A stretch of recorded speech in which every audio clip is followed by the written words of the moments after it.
Okay, so in this video we want to start looking at index laws, and in particular we want to look at these first two laws. So the first index law says that if we have the same base, so both of these numbers have base a, and we multiply two numbers with the same base, then we add the exponent. So in particular we see that multiplication gets sent to addition.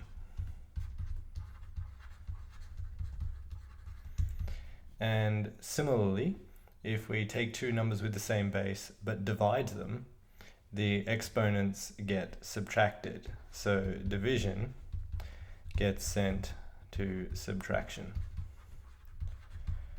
Okay, so let's see how we can use these to simplify certain expressions. So the first example is simplify x squared times y cubed times x to the 7 times y to the 10. Okay, so we have these two numbers have the same base. They both have base x. So we see that x squared times x to the 7 is x to the 2 plus 7. Because remember, multiplication gets sent to addition. And so we have x to the 9. Okay, now these numbers have the same base, both with base y.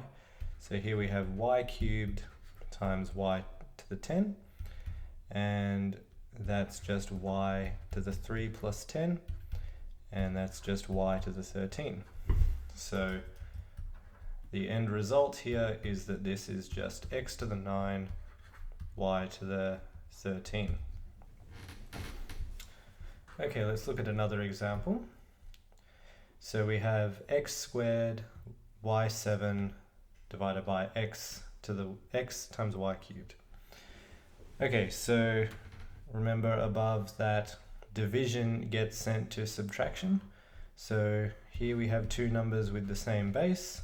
So we have x squared divided by x, which is x2 over x1, which is just x to the 2 minus 1, which is just x to the 1, which we can simply write as x.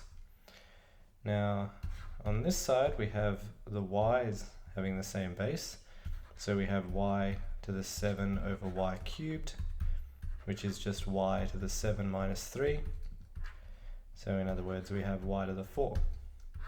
And so we simply have that this expression here is equal to x y to the 4. Okay, for our last example here, let's look at this more challenging problem, which is determine the value of k such that the square root of x is x to the k. So pretty much what we're asking for is to write the square root of x in index notation. Okay, so let's see how we would do this. Well, the square root has the property that the square root of x times the square root of x is equal to x, right? The square of the square root just gives you back what's inside the square root. So this is fine. So now let's write square root of x as x to the k. So we have x to the k dot x to the k equals x, which I'll just emphasize to be x to the 1. Now the first index law tells us that we get x to the 2k equals x to the 1. But now the bases are the same, so this just tells us that we can equate the exponents, and I get 2k equals 1. But if 2k equals 1, then algebra tells me I get k equal to 1/2, and so the square root of x is just x to the 1/2.